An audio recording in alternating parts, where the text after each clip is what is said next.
Hello everyone, this is Abhilash from योनेस academy. दोस्तों, आज के वीडियो में हम लोग देखने वाले हैं यूपीएससी 2024 का प्रीलिम्स का जो जीएस पेपर 1 हुआ था उसमें के लिए आज हम लोग करंट अफेयर्स प्लस जो मिसलेनियस क्वेश्चंस थे उसमें स्पेसिफिकली डिफेंस के रिलेटेड या फिर बुक्स कौन से ऑथर ने लिखे इस पे भी सवाल पूछे गए थे यूपीएससी के एग्जाम में। उसके बारे में हम लोग आज डिटेल में डिस्कशन करने वाले हैं। तो चलिए आज की वीडियो को शुरुआत करते हैं। इसके पहले दोस्तों, इकोनॉमिक्स के जो डिटेल सोल्यूशन है अलॉन्ग विद द प्रूफ हमने ऑलरेडी हमारे एकेडमी के वेबसाइट पे और यूट्यूब चैनल पे अपलोड किए हैं। अगर आपने वो अभी तक देखे नहीं होंगे तो डिस्क्रिप्शन बॉक्स में उसकी लिंक दी गई है, वहां से आप वो वीडियो देख सकते हैं। तो चलिए शुरुआत करते हैं। सबसे पहला जो क्वेश्चन है रिलेटेड टू द डिफेंस, ठीक है।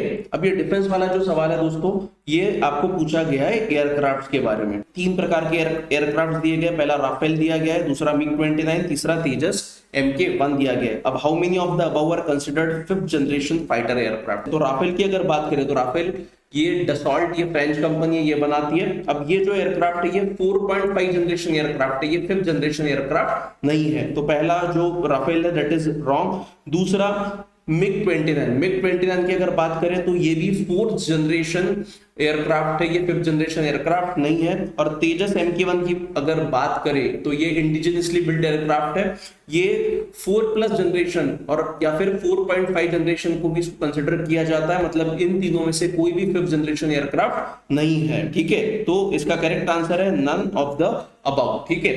सो इसमें अगर स्पेसिफिकली बात करें तो जो 5th जनरेशन एयरक्राफ्ट है फिलहाल सिर्फ 3 देशों के पास में, एक रशिया के पास में जिसका नाम है सुकोई 57 या फिर SU-57 बोला जाता है, दूसरा यूएसए के पास में जिसको F-35 बोला जाता है, तीसरा चाइना के पास है जिसको चेंगडू J-20 बोला जाता है। सो बेसिकली ये 3 देशों के पास ही 5th जनरेशन एयरक्राफ्ट है। उसके बाद आगे चलते हैं दोस्तों, जो दूसरा सवाल है करंट अफेयर्स के ऊपर का, दैट वाज क्वाइट इजी।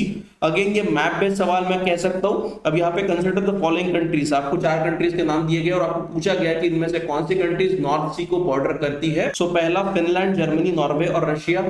दोस्तों मैप रीडिंग के लिए कंपलसरी आपको करना ही पड़ेगा। सो फिनलैंड बॉर्डर शेयर नहीं करता है नॉर्थ सी के पास, नॉर्थ सी के साथ। जर्मनी करता है, नॉर्वे करता है और रशिया की तो बात ही नहीं है। मतलब आप लॉजिकल अगर देखा जाए तो रशिया तो कट हो जाता है, तो बचते हैं 1, 2 एंड 3, ठीक है। तो आपको ऑप्शन भी कैसे है, ओनली 1, ओनली 2, ओनली 3, तो ऐसे कंडीशन में आपको एग्जैक्टली पता होना ही चाहिए। बट फिनलैंड भी क्या है, फिनलैंड भी नॉर्थ सी के साथ में बॉर्डर शेयर नहीं करता है। तो करेक्ट आंसर जर्मनी और नॉर्वे है, तो इसका करेक्ट आंसर है बी, ओनली 2। इसके लिए दोस्तों एक ट्रिक है जो आपको ध्यान में रखनी चाहिए, that is no bag friends. इसमें का N जो स्टैंड करता है वो नॉर्वे के लिए, बैग में का B स्टैंड करता है बेल्जियम के लिए, G स्टैंड करता है जर्मनी के लिए, फ्रेंड्स में का F स्टैंड करता है फ्रांस के लिए, E स्टैंड करता है इंग्लैंड के लिए, N स्टैंड करता है नेदरलैंड के लिए, D डेनमार्क के लिए और S स्कॉटलैंड के लिए। तो भाई these are the countries which share border with the North Sea, ठीक है। तो ये भी एक आसान सवाल कह सकते हैं। उसके बाद जो नेक्स्ट सवाल है दोस्तों, दैट इज अगेन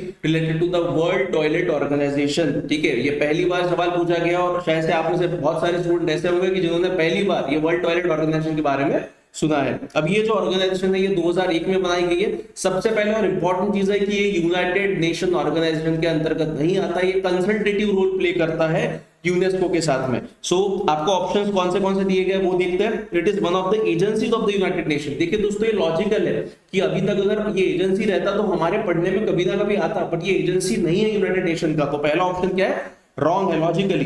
दूसरा जो ऑप्शन है कि world toilet summit, world toilet day and world toilet college are the initiatives of this organization to inspire action to tackle the global sanitation crisis. तो हाँ दोस्तों, world toilet summit, world toilet day, अब ये world toilet day united nation ने announce किया है in collaboration with this organization, and world toilet college भी announce किया है इन्होंने, ठीक है। द मेन फोकस, तीसरा पॉइंट देखते हैं, मतलब दूसरा पॉइंट करेक्ट है। तीसरा point, the main focus of its function is to grant funds to the least developed countries and developing countries to achieve the end to open defecation. हाँ, इसके vision में लिखा गया है कि एंड करना है ओपन डेफिकेशन को और सैनिटेशन को बढ़ावा देना है, एजुकेट करना है, बट कहां पे भी फंड ग्रांट करना है लीस्ट डेवलप कंट्री को, ऐसा लिखा नहीं गया। मतलब तीसरा ऑप्शन रॉन्ग है। और ऑब्वियस बात है कि जो ऑर्गेनाइजेशन यूनाइटेड नेशन का हिस्सा नहीं है तो ऐसे कंडीशन में उसके पास फंड की भी कमी रहने वाली है, ये जायज की बात है। मतलब तीसरा भी ऑप्शन अपने आप कट हो जाता है लॉजिकल देखा जाए तो। अब आपको पूछा गया which of the above option are correct, तो इसका करेक्ट आंसर है 2 only, the second statement is only correct. इसका भी मैं प्रूफ आपको देने वाला हूं। देखिए दोस्तों, ये प्रूफ आपके स्क्रीन पे आ रहा है। ये जो ऑर्गेनाइजेशन है 2001 में बनाई गई है, is a non profit committed to improving toilet and sanitation condition world wide, ठीक है। WTO established World toilet Day, World toilet Summit in 2001, this was followed by World toilet College in 2005। तीसरा, World toilet Organisation was granted consultative status, ये consultation में काम करता है with the United Nation Economic and Social Council in 2013, ठीक है। और तीसरा, our mission is to continue to build the global sanitation movement through collaborative action that inspires and drives demand for sanitation, provides innovative solution to achieve sustainable sanitation for all। उसके बाद जो next सवाल है, again ये भी थोड़ा logical सवाल है बट थोड़ा ट्रिकी सवाल है। तो यहाँ पे देखते हैं, आपको पूछा गया है अफ्रीका का जो साहिल रीजन है, इसके ऊपर ये सवाल है। पहला 2 स्टेटमेंट दिए गए। पहला स्टेटमेंट है, there is instability and worsening security situation in the Sahil region. तो हमको मैप रीडिंग अगर आपकी अच्छी रहेंगी तो आपको पता रहेगा कि साहिल रीजन जो है ये अफ्रीका के नॉर्दर्न पार्ट में आता है। तो साहिल रीजन में इंस्टेबिलिटी और वर्सनिंग सिचुएशन है, बिकॉज जो कंट्रीज है जनरली आपने सोमालिया, चैड, माली, नाइगर, इनके नाम आपने सुने होंगे। तो यहाँ पे कंटिन्यूसली जो इंटरनल वॉर है या फिर सिविल वॉर चलते ही रहते हैं। तो पहला स्टेटमेंट करेक्ट है, there have been military takeovers, coups in several countries of the Sahil region in the recent past. तो हाँ भाई, मिलिट्री टेकओवर्स और कूप्स यहाँ पे कंटिन्यूसली हुए हैं पिछले कुछ सालों में, उसका भी हम लोग प्रूफ देंगे। तो मतलब क्या है, दोनों भी स्टेटमेंट करेक्ट है और दूसरा स्टेटमेंट पहले स्टेटमेंट को एलैबोरेट करता है। सो इसका करेक्ट आंसर जो है that is A, both statement 1 and 2 are correct and statement 2 explain statement 1। Again इसका जो प्रूफ देखिए आपके स्क्रीन पे आ रहा है, साहिल रीजन। अब ये साहिल रीजन की अगर बात करें, so this is the Sahil reason जो यहाँ पे डिमार्केट किया गया है। Mauritania, Mali, Niger, Chad, Sudan and Eritrea से यहाँ पे रिसेंट मिलिट्री coup की अगर बात करें तो स्पेसिफिकली देखिए, गुनिया में 2021 में, माली में 2020 और 2021 में, नाइगर में 2023 में, चैड में 2021 में, सुदान में 2019-2021, बुर्किनो फासो में 2022 में। मतलब क्या है कि कंटिन्यूसली सिविल वॉर यहाँ पे ऑनगोइंग है और मिलिट्री कूप्स वगैरह यहाँ पे होते ही रहते हैं। उसके बाद नेक्स्ट सवाल पे जाते हैं दोस्तों। जो नेक्स्ट सवाल है, अगेन ये भी सवाल मैं कह सकता हूं कि बहुत हद तक ये भी सवाल थोड़ा लॉजिकल था। तो यहाँ पे देखिए कि पहला स्टेटमेंट क्या है कि Venezuela has achieved rapid recovery from its economic crisis and succeeded in preventing it's people from fleeing और एमिग्रेटिंग टू अदर कंट्रीज। तो इतना रैपिड सक्सेस या फिर रैपिड रिकवरी उनको इकोनॉमी में नहीं मिला। अगर इकोनॉमी में मिला रहता तो भाई बहुत बड़ी न्यूज रहती, बट ऐसा कुछ हुआ ही नहीं है। इवन अभी भी वहां पे झगड़े चल रहे हैं कि भाई किसकी सरकार आएगी और किसकी सरकार नहीं आएगी। तो पहला स्टेटमेंट तो साफ तौर से रॉन्ग है और लॉजिकल भी है, ठीक है। सो पहला स्टेटमेंट रॉन्ग है। दूसरा स्टेटमेंट देखिए, Venezuela has the world's largest oil reserve. तो हाँ दोस्तों, दुनिया का सबसे बड़ा ऑयल रिजर्व किसका है? वेनेजुएला का है। वेनेजुएला एक टाइम पे बहुत बड़ी इमर्जिंग इमर्जिंग इकोनॉमी बनने के राह पे था because of its oil reserve, but जैसे ऑयल के प्राइसेस गिरे वैसे इकोनॉमी क्रम्बल होना शुरू हुई, ठीक है। So second statement is correct, first statement is wrong. So इसका करेक्ट आंसर है D, statement 1 is incorrect but statement 2 is correct. उसके बाद में जो नेक्स्ट सवाल है that is again related to the current and government scheme. हमको पूछा गया with reference to the digital India land record modernisation programme consider the following statement. तो 3 स्टेटमेंट आपको दिए गए। तो दोस्तों पहला स्टेटमेंट देखते हैं, to implement the scheme it is the centre sector scheme या फिर central government will be providing 100% funding. तो 100% फंडिंग कौन से स्कीम को दी जाती है दोस्तों? सेंट्रल सेक्टर स्कीम को दी जाती है। दूसरा point, under the scheme cadastral maps are digitised. तो ये भी करेक्ट है। तीसरा स्टेटमेंट देखते हैं, an initiative has been undertaken to transliterate the records of rights from local language to any of the languages which is provided in the constitution of India। मतलब 22 भाषा में ट्रांसलेट किया जा सकता है। तो ये तीनों भी statement related to the digital India land record modernisation programme correct है। तो इसका करेक्ट आंसर है डी, ठीक है। इवन ये digital India land record modernisation programme के अंतर्गत हर जमीन को एक आधार मिलेगा। जैसे हमको हमारी आइडेंटिटी आधार बोला जाता है, उसी प्रकार भू आधार आने वाला है। अब इसमें देखिए दोस्तों, ये प्रूफ है, this proof is directly taken from the PIB's website, ठीक है। तो यहाँ पे आता है, it is a central sector scheme with effect from 2016। 2016 से इसको 100% फंडिंग सेंट्रल गवर्नमेंट कर रहा है। दूसरा, transliteration of land records in all language of schedule 8 in all state and union territories. और तीसरा, digitisation of cadastral map is done in this scheme. अब उसके बाद में जो नेक्स्ट क्वेश्चन है, again that next question is related to the government scheme with reference to Pradhan Mantri Surakshit मातृत्व अभियान। पहला स्टेटमेंट देखते हैं, This scheme guarantees a minimum package of antenatal care services to women in their second and third trimesters of pregnancy and 6 months post delivery health care service in any government health facility. तो दोस्तों प्रधानमंत्री सुरक्षित मातृत्व अभियान के अंतर्गत antenatal care दिया जाने वाला है, पोस्ट नेटल केयर नहीं बोला गया है। मतलब ये पहला स्टेटमेंट रॉन्ग है, इसमें सेकेंड एंड थर्ड ट्राइमेस्टर की बात सही है, but 6 month post delivery health care ये नहीं बोला गया। Second statement, under this scheme private sector health care providers of certain specialities can volunteer to provide services at nearby government health facility. तो second statement correct है। Even Pradhan Mantri Modi जी ने उनके मन की बात में ही एक बार अपील किया था प्राइवेट डॉक्टर्स की, उन्होंने साल में के 12 दिन जो है वो वॉलंटियरिंग के लिए निकालने चाहिए और सरकारी अस्पतालों में जाके सुविधा प्रोवाइड करनी चाहिए। So which of the following statement are correct? So correct है 2 ओनली। ठीक है, इसका मैं प्रूफ दूंगा दोस्तों। Second question is again related to the government scheme, Pradhan Mantri Shram Yogi Maandhan योजना। ठीक है, अब इसके अंतर्गत कुछ पॉइंट्स दिए गए। तो पहला है the entry age group of enrolment in the scheme is 21 to 40 years. 21 to 40 years नहीं है, एंट्री एज कितना है? 18 साल से लेकर 40 साल तक। तो पहला स्टेटमेंट गलत हो गया। अब हमको पूछा गया which of the statement above are correct. तो जहां पे वन ऑप्शन रहेगा वो रॉन्ग हो गया। ए एंड डी अभी कट जाते हैं तो बचते हैं 2 and 3 ओनली और 2 ओनली। ठीक है, मतलब 50-50% के चांसेस है। सेकंड स्टेटमेंट देखते हैं, age specific contribution shall be made by the beneficiary. तो ये सेकंड स्टेटमेंट करेक्ट है। 50-50 का रेशियो है, 50% जो बेनिफिशियरी उसको देना है और 50% सेंट्रल गवर्नमेंट वहां पे एड ऑन करने वाली है। तीसरा स्टेटमेंट देखते हैं, each subscriber under the scheme shall receive a minimum pension of 3000 rupees per month after attaining the age of 60 years. तो ये तीसरा भी स्टेटमेंट सही है दोस्तों।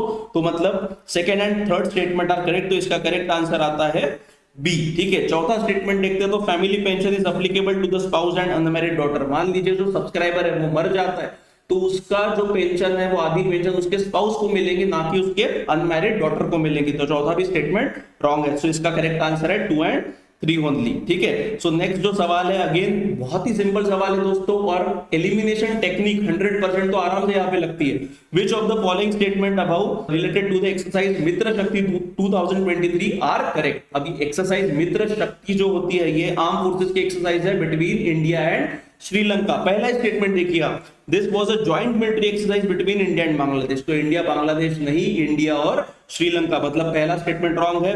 अब हमको पूछा गया select the answer using the code given below.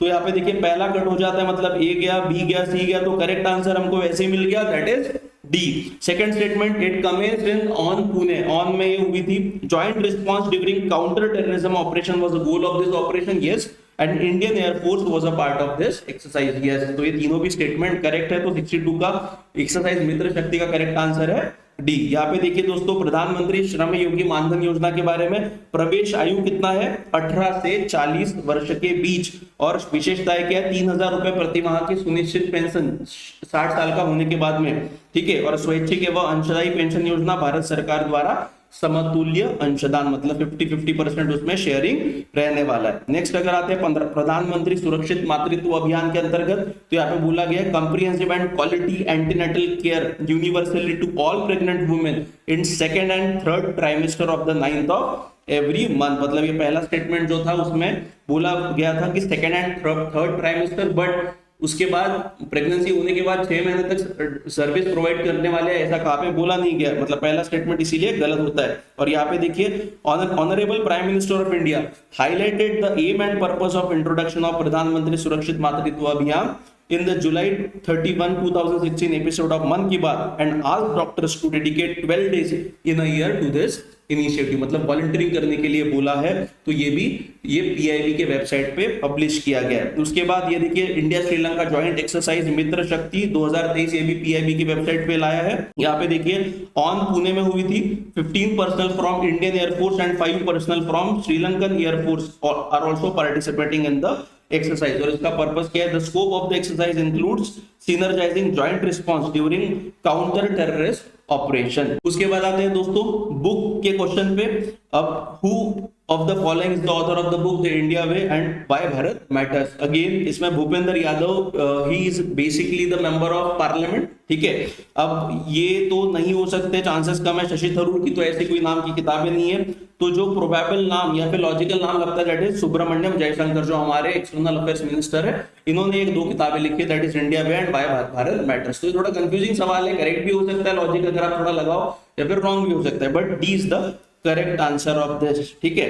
उसके बाद में जो नेक्स्ट सवाल है, अगेन ये नेक्स्ट सवाल भी थोड़ा बोल सकते हैं कि करंट के रिलेटेड है और आसान भी है। So consider the following pairs, यहाँ पे कंट्री दिए गए और वो कंट्री चर्चा में क्यों है इसके बारे में आपको रीजन पूछा गया। Argentina was in the reason because of worst economic crisis, this statement is correct. Second, Sudan is again was in the news, तो war between the countries regular army and paramilitary forces, इसके कारण Sudan चर्चा में आया था। तीसरा, मतलब दोनों भी जो पेयर है वो करेक्ट है। तीसरा, टर्की की अगर बात करें तो टर्की ने यहाँ पे बोला कि it resident it's membership of NATO, मतलब नाटो की मेंबरशिप उसने छोड़ा, उसने मेंबरशिप छोड़ा नहीं है, तो उसके कारण चर्चा में नहीं आया था। उसने क्या किया कि जो नाटो में नए सदस्य ज्वाइन होने वाले थे, फॉर एग्जांपल फिनलैंड और स्वीडन, इनको ये विरोध कर रहा था, उसी के कारण ये चर्चा में आया था। तो तीसरा जो रीजन है टर्की का वो गलत है, मतलब only 2 pairs are correct, so correct answer is B. यहाँ पे देखिए IMF unlocks $4.7 billion for Argentina amid economic crisis, ये अभी का न्यूज है दोस्तों, जनवरी 2024 का। मतलब ये हमको बताता है कि अर्जेंटीना चर्चा में क्यों था, because of worst economic crisis. Next, Sudan army and paramilitary forces fighting each other, Indian express का न्यूज है, इसमें यहाँ पे कवर किया गया है। ये कब का है? अप्रैल 18, 2023 का। तीसरा, Turkey finally backs Sweden's NATO bid, why the opposition what change stance, मतलब टर्की चर्चा में क्यों था, बिकॉज उसने नाटो में जो स्वीडन का इन्वॉल्वमेंट था उसको विरोध दर्शाया था। बिकॉज नाटो का एक रूल क्या है दोस्तों कि नाटो के जितने भी मेंबर्स है, अगर कोई नया मेंबर को ज्वाइन करना है तो जितने एग्जिस्टिंग मेंबर है उन्होंने सबने यूनानिमस डिसीजन देना चाहिए, मतलब हाँ बोलना चाहिए। अगर वो उनमें से एक भी ना बोलता है तो कोई भी नया मेंबर उसमें ऐड नहीं हो सकता है। अब स्वीडन की अगर बात करें तो स्वीडन को ज्वाइन क्यों करना था, बिकॉज रशिया ने यूक्रेन पे वॉर किया, यूक्रेन पे अटैक किया, तो इनको भी ऐसा डर है कि भाई आगे चल के रशिया हम पे भी अटैक कर सकता है, तो अभी हमको प्रोटेक्शन की आवश्यकता है। दैट्स व्हाई स्वीडन ने नाटो ज्वाइन करने की बात कही है। बट अगेन इसकी मेंबरशिप को विरोध कौन कर रहा था? टर्की कर रहा था। तो जनरली फिर उसकी कुछ दिनों बाद टर्की ने एक्सेप्ट तो कर लिया, बट उसके बदले में अमेरिका से जो F-16 फाइटर जेट्स है उनकी डील उन्होंने फाइनलाइज की। उसके बाद आते हैं नेक्स्ट क्वेश्चन पे। अगेन ये जो पाइपलाइन है, ये पाइपलाइन उतनी जो चर्चा में नहीं थी, बट ये इलाका जो था it was again in the news because of the Israel and Gaza war, ठीक है। अब यहाँ पे देखते हैं पहला स्टेटमेंट, ठीक है। Sumed pipeline is a strategic route for Persian Gulf oil and natural gas shipment to Europe, yes correct है। सुमेर पाइपलाइन जो है ये अल्टरनेटिव रूट है to the Suez Canal. Next statement 2 की अगर बात करें, Sumed pipeline connect the Red Sea with the Mediterranean Sea, तो ये भी करेक्ट है। अभी मैंने बोला कि सुएज कैनल जो है, ये सुएज कैनल रेड सी और मेडिटेरेनियन सी को कनेक्ट करता है, और उसी का अल्टरनेटिव रूट जो है वो सुमेर पाइपलाइन बनाया गया है। अब आपको पूछा है which one of the above is correct in respect to the above statement. So दोनों भी स्टेटमेंट करेक्ट है दोस्तों, both statement 1 and 2 are correct and statement 2 explains the statement 1। So basically दोस्तों ये देखिए, ये है सुमेर पाइपलाइन, ठीक है, Suez Canal and Sumed pipeline. अब सुएज कैनल रेड सी और मेडिटेरियन सी को कनेक्ट करता है। अगेन ये दोनों भी जो अल्टरनेटिव रूट्स है ये किसके अंदर से जाते हैं? इजिप्ट के थ्रू जाते हैं, ठीक है। इनको critical choke point for oil and gas trade भी कहा जाता है, ठीक है। सुमेर पाइपलाइन में जनरली 2 पैरेलल पाइपलाइन है कि जिसके जरिए ऑयल और गैस ट्रांसपोर्ट किया जा सकता है रेड सी से मेडिटेरियन सी और वहां से फिर यूरोप और नॉर्थ अमेरिका को, ठीक है। सो ये मैप से आपको अंदाजा आ गया होगा। सो दोनों भी स्टेटमेंट करेक्ट है। नेक्स्ट क्वेश्चन जो है that is consider the following countries. हमको इन countries Italy, Japan, Nigeria, South Korea, South Africa, which of the above countries are frequently mentioned in the media for their low birth rates, aging population and declining population। अब ये भी बहुत ही logical सवाल है दोस्तों। Logic कैसे लगाना है? तो भाई ऑब्वियस बात है, लो बर्थ रेट कौन से कंट्रीज में है, एजिंग पॉपुलेशन है वो कौन से कंट्रीज में हो रही है, तो generally developed countries are facing with this problem. तो इनमें से डेवलप्ड कंट्रीज अगर आपको पता रहेंगे तो आप आसानी से करेक्ट आंसर तक आप आ सकते हो। तो Italy, Japan and South Korea. So these 3 countries are facing the problem of low birth rate, ageing population and declining population. तो correct answer is A, that is 1, 2 and 4, ठीक है।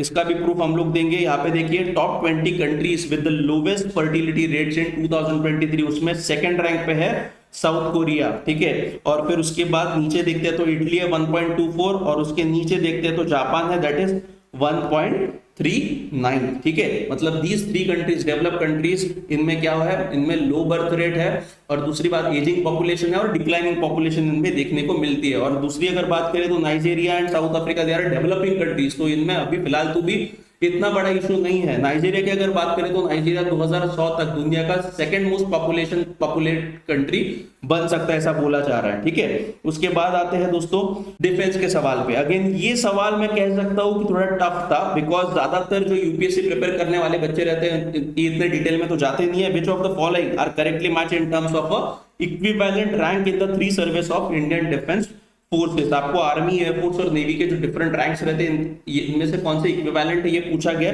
सो पहला ब्रिगेडियर, एयर कमांडर और commander नहीं रहता है दोस्तों। Major general, vice air vice marshal और वाइस एडमिरल ये भी नहीं रहता है। तीसरा जो ऑप्शन है major, squadron leader and lieutenant commander, ये करेक्ट है। चौथा भी रॉन्ग है, मतलब आपको करेक्ट पूछा गया तो only 3 is the correct answer. अब यहाँ पे देखिए जनरली जो ये है आर्मी में जो ब्रिगेडियर रहता है उसका इक्विवेलेंट एयरफोर्स में एयर कमांडर है और नेवी में कैप्टन है, ठीक है। जो आर्मी में लेफ्टिनेंट कॉलोनर है उसका एयरफोर्स में विंग कमांडर है और नेवी में कमांडर है, ठीक है। आर्मी में जो मेजर है उसका इक्विवेलेंट एयरफोर्स में स्क्वाड्रन लीडर है और नेवी में लेफ्टिनेंट कमांडर है। मेजर जनरल का जो नेवी में इक्विवेलेंट है दैट इज रियर एडमिरल और एयरफोर्स में एयर वाइस मार्शल, ठीक है। सो एक प्रकार बोल सकता हूं कि ये थोड़ा नॉलेज का सवाल था। अगर आपको पता है, डिफेंस में इंटरेस्ट है, तो आप आसानी से इसका आंसर दे सकते थे, ठीक है। इसका करेक्ट आंसर डी है। अब जो नेक्स्ट सवाल है again that is related to the defence, but ये थोड़ा बोल सकते हैं कि हमारे पढ़ने में बहुत बार आया होगा या फिर लॉजिकल भी सवाल है। सो देखते हैं what are the duties of chief of defence staff as a head of the department of military affairs. So chief of defence staff की ड्यूटीज कौन सी हमको पूछी गई है। सो यहाँ पे देखिए पहला वाला जो है that is permanent chairman of chief of staff committee, तो हाँ भाई ये करेक्ट स्टेटमेंट है। Second, chief of defence staff can exercise military command over the 3 service chief. बेटा ये गलत है। लॉजिकली अगर देखा जाए तो चीफ ऑफ डिफेंस स्टाफ क्या करता है, एडमिनिस्टर करता है, कोऑर्डिनेशन बनाता है, बट ये कभी मिलिट्री कमांड नहीं देता है। तो सेकंड स्टेटमेंट तो वैसे भी देखा जाए तो लॉजिक भी लगाओ तो गलत ही होना चाहिए। तो करेक्ट आंसर पूछा गया तो यहाँ पे देखिए जहां पे 2 है वो कट कर लीजिए तो करेक्ट आंसर आपको वैसे ही मिल जाता है। मतलब क्या है, सिर्फ एक ऑप्शन भी अगर आपको पता है तो आप आसानी से एलिमिनेशन टेक्निक का इस्तेमाल करके इस आंसर को फाइंड आउट कर सकते हैं। उसके बाद देखते हैं exercise military command over the 3 services. तीसरा statement, principal military adviser to defence minister on all tri services matter, मतलब रक्षा मंत्री जी को भी क्या करते हैं, एडवाइजर का रोल प्ले करते हैं। तो ये भी करेक्ट है। 1 and 3 is the option, that is D, ठीक है। उसके बाद नेक्स्ट भी सवाल जो है ये भी डिफेंस से रिलेटेड है। Operation undertaken by the army towards upliftment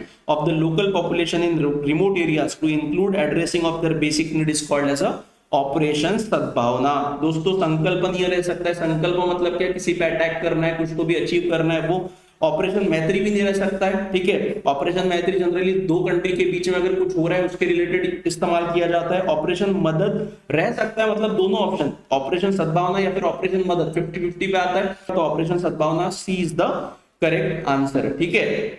उसके बाद जो तीसरा सवाल है यहाँ पे वो भी क्या है, again the longest border between any 2 countries in the world is between 2 countries के बीच में की लॉन्गेस्ट बॉर्डर आपको पूछी गई है। ऑप्शन है Canada and United States of America, Chile and Argentina, China and India, Kazakhstan and Russia Federation. अब देखिए दोस्तों नहीं भी पता है आपको, सो बेसिकली इसका करेक्ट आंसर ये है Canada and United States of America के बीच में की जो बॉर्डर है वो दुनिया की सबसे बड़ी बॉर्डर है।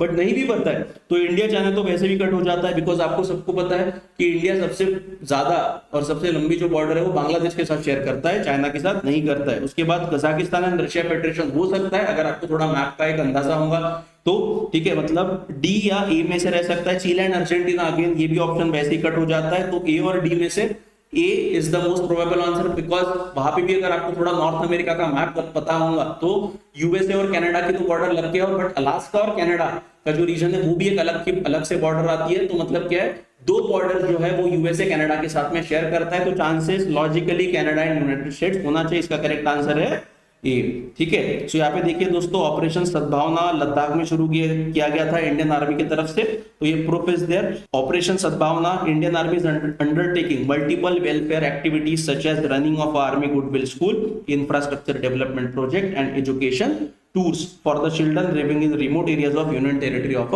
लद्दाख। ठीक है, ये ऑपरेशन सद्भावना के अंतर्गत नॉर्थ ईस्ट में भी आर्मी ने बहुत सारे इनिशिएटिव्स वहां पे लॉन्च किया। Again this is the taken from PIB. ठीक है, नेक्स्ट आते हैं functions of chief of defence staff. ये सवाल हमारे पार्लियामेंट में पूछा गया था और उसी के जवाब में पीआईबी ने एक नोटिफिकेशन इशू किया था। ये चीफ ऑफ डिफेंस स्टाफ क्या काम करता है? To act as the principal military adviser to honourable रक्षा मंत्री on all tri services matter, to function as the permanent chairman of the chief of staff committee to administer the tri-service organization agencies and command। administer करने का काम करता है, military order नहीं देते। ठीक है, उसके बाद length of longest international land border जो सवाल था वो उसका आंसर क्या था? अमेरिका और कनाडा के बीच में। तो यहाँ पे देखिए Canada United States of America 8893। उसके बाद सेकंड पे आता है कजाकिस्तान एंड रशिया, और अर्जेंटीना एंड चिले तीसरे क्रमांक पे आता है। तो दोस्तों दिस इज द प्रूफ। ठीक है, उसके बाद जो आखिरी सवाल है वो है कंसिडर द फॉलोइंग एयरपोर्ट्स। अब इसमें 3 एयरपोर्ट्स आपको दिए गए और इनमें से आपको पूछा गया कि कौन सा एयरपोर्ट ग्रीनफील्ड प्रोजेक्ट के अंतर्गत बनाया गया। देखिए दोस्तों, ग्रीनफील्ड प्रोजेक्ट मतलब क्या होता है कि जहां से जीरो से शुरुआत की करके जो नए प्रोजेक्ट बनाए जाते हैं इनको ग्रीनफील्ड प्रोजेक्ट कहते हैं, और जो प्रोजेक्ट ऑलरेडी बनाया था बट उसको रिनोवेट करना है, ऐसे प्रोजेक्ट को ब्राउनफील्ड प्रोजेक्ट कहा जाता है। अब यहाँ पे ग्रीनफील्ड प्रोजेक्ट कौन सा है? तो डोनगी पोलो एयरपोर्ट। ये डोनगी पोलो एयरपोर्ट ईटानगर अरुणाचल प्रदेश की जो राजधानी है वहां पे है। इसको दूसरा नाम होलिंगी एयरपोर्ट भी है। ठीक है, तो ये एयरपोर्ट भी ग्रीनफील्ड प्रोजेक्ट है। दूसरा कुशीनगर इंटरनेशनल एयरपोर्ट, ये उत्तर प्रदेश में आता है, तो ये भी क्या है? ग्रीनफील्ड प्रोजेक्ट के अंतर्गत आता है। तो 1 and 2 is the correct answer. Vijayawada international airport की अगर बात करें तो आंध्र प्रदेश में है, बट ऑलरेडी इसका क्या हो रहा है? नए टर्मिनल्स डेवलप हो रहे हैं, मतलब it is a brownfield project. So correct answer is A 1 and 2 only. ठीक है, तो यहाँ पे देखिए एक नोटिफिकेशन प्रेस इंफॉर्मेशन ब्यूरो पे पब्लिश किया गया था। 21 greenfield airports are to be set up in the country, 11 are operationalise. उसमें बोला गया है कुशीनगर और ईटानगर इन अरुणाचल प्रदेश, बट जो तीसरा ऑप्शन है विजयवाड़ा का वहां पे नाम दिया नहीं गया। तो दोस्तों इस वीडियो में स्पेसिफिकली हमने करंट अफेयर्स और डिफेंस और बाकी जो मिसलेनियस सवाल थे पूरे डिस्कस किए हैं। अगर आपको किसी भी क्वेश्चन में डाउट होगा तो आप कमेंट सेक्शन में वहां पे टाइप कर सकते हैं। तो दोस्तों इस वीडियो में इतना ही। वीडियो अगर आपको पसंद आया तो वीडियो लाइक कीजिए, शेयर कीजिए और चैनल को सब्सक्राइब करना मत भूलिए। Thank you very much.